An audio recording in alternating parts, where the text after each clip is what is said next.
Paris Saint-Germain didn't come to London to sit back or wait. One razor-sharp attack, one clinical finish, and the entire complexion of the semi-final shifted in a flash.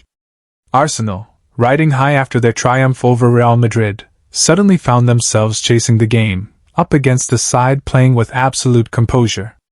The Gunners pushed back, tried to raise the tempo, and searched for every possible way to unlock the defense or hit on the break. But against the maturity and discipline of the Parisian giants, each effort was slowly worn down.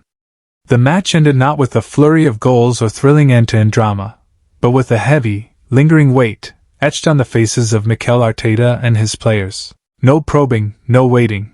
Paris Saint-Germain struck first. Before Arsenal could even settle into their rhythm of possession and control, the visitors launched a decisive blow. A simple yet precise sequence of passes, from the center escaping the press to the left wing, found Kvaratskhelia slipping away from Jurrien Timber with a silky first touch, before cutting the ball back into the edge of the box for Ousmane Dembele. One-touch finish, off the post, and into the back of David Raya's net. From that moment on, the silence in the stands was no longer suspense, it was consequence. But it wasn't just the goal that stunned Arsenal. What truly disoriented the home side was how Kvaratskhelia took complete control of the left flank, with street-style swagger, magnetic close control, and sudden, sharp turns. The Georgian winger made Jurrien Timber look uncomfortable throughout the first half. The Dutch fullback committed 3 fouls in just under 25 minutes, all born from situations where Kvaratskhelia invited the challenge, then punished it with pace and precision. And Dembele? He wasn't just a finisher, he was the linchpin in PSG's pressing game. Gone were the flashy, unnecessary dribbles. In their place came intelligent positioning, quick one-touch passes, and ruthless finishing. His goal was the product of deliberate, calculated design. PSG stretched Arsenal's midfield just enough to expose the gap between Declan Rice and Mikel Merino, too wide to cover, too late to react. Luis Enrique knew that to dismantle Arsenal's pressing structure, he needed unpredictability from the flanks, and he found exactly that. Kvaratskhelia was like a gust of unfamiliar wind, breaking through Arsenal's usually airtight defense. And Dembele was the one who punished the brief lapse in focus. With a team like PSG, it's not about dominating possession. Sometimes, all they need is a single moment of inattention, and everything can fall apart. After landing the opening blow, PSG didn't spiral into reckless excitement. They stayed sharp, disciplined, and utterly dangerous. PSG didn't pour forward in search of more goals, nor did they retreat into a defensive shell. Instead, they shifted into a state of control, and that marked the biggest difference between today's PSG and the version from years past. In the past, they might have scored early but lost composure when put under pressure. Now, every pass had a purpose, every movement aligned with a collective rhythm that forced Arsenal into unfamiliar territory. Luis Enrique didn't need a complex tactical system. All it took was João Neves and Vitinha maintaining smart spacing in midfield, linking with Fabian Ruiz to form a dynamic triangle. PSG effectively choked off Arsenal's attempts to play through the center. Declan Rice, so often the calm orchestrator, was dragged out of position repeatedly, leaving gaps behind. Meanwhile, Martin Odegaard was almost erased from the game's passing map, shadowed tightly by Vitinha and Ruiz, unable to turn, to create, or even to find space. And it wasn't just the central zones that PSG locked down. They were equally composed in dealing with Arsenal's wide attacks. Nuno Mendes delivered an almost flawless performance against Bukayo Saka. He won 9 out of 10 direct duels while he was on the pitch. Every time Saka touched the ball, Kvaratskhelia dropped back to form a 2v1, forcing Arsenal's spark plug to either cut inside or pass backward. And when Arsenal tried to accelerate the tempo, PSG resorted to tactical fouls in midfield, not violent, not blatant, but just enough to disrupt rhythm and reset the game.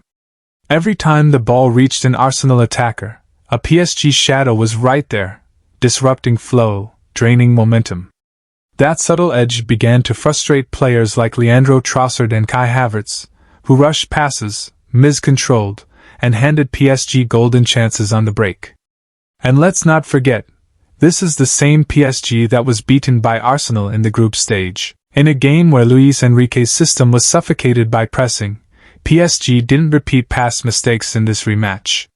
The tactical adjustments were crucial, Vitinha dropping deeper to aid the build-up, Fabian Ruiz used as a pivot under pressure, and Warren Zaïre-Emery dropping into midfield to break the first line of pressing. These changes were a testament to PSG's growth. Their maturity wasn't defined by the scoreline. It was in how they anticipated danger and neutralized threats early on. This is the mentality they once lacked but now possess convincingly. Despite being hit early and struggling to play out from the back, Arsenal didn't collapse. On the contrary, they gradually regained control, thanks to their tireless work, especially in midfield. Declan Rice pushed higher in the second half, bringing more pressure on PSG's penalty box. Set pieces were once again maximized, with the presence of free-kick specialist Nicolas Pepe on the sideline. And then, when Emirates was waiting for a miracle, Mikel Merino's header found the net, following a well-delivered Rice-Nelson free-kick from the left. The ball hit the back of the net, and the entire stadium erupted. Arteta punched the air, while the players rushed to celebrate. But the joy lasted only 3 minutes, as VAR intervened. Merino's position in front of PSG's defense was shown on the big screen. The goal was ruled out, and the emotions were shattered. Arsenal, once on the verge of equalizing, were now back in chase mode. The mental shift was evident. They continued pressing, moving the ball from the wings into the center. But impatience started to show. Martinelli's shots flew over the bar. Trossard's touches lacked finesse, and Saka still couldn't find the space for a truly dangerous shot. In truth, Arsenal didn't play poorly. They still had opportunities. Trossard's low shot was superbly saved by Donnarumma. A moment later, Martinelli broke through, but his finish lacked precision.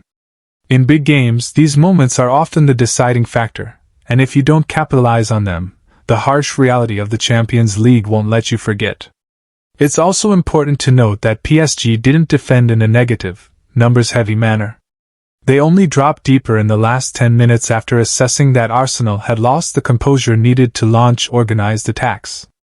In fact, in the dying moments, PSG nearly extended their lead. Marco Asensio broke free but hit the post with his shot. Goncalo Ramos later hit the crossbar with a surprise strike.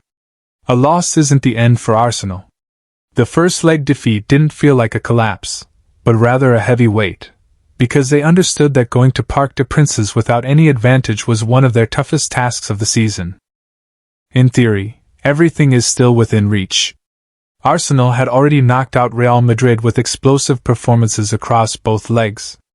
They've also had an impressive away run in this year's Champions League, but this is no longer the fragile Paris Saint-Germain from the group stage.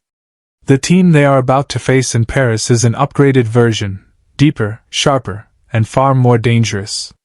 What lies ahead for Mikel Arteta is a twofold challenge, finding a way to break down PSG's compact and disciplined defense, while simultaneously containing the lightning-fast, high-impact counters led by Kvaratskhelia, Dembele, and Lee Kang-in.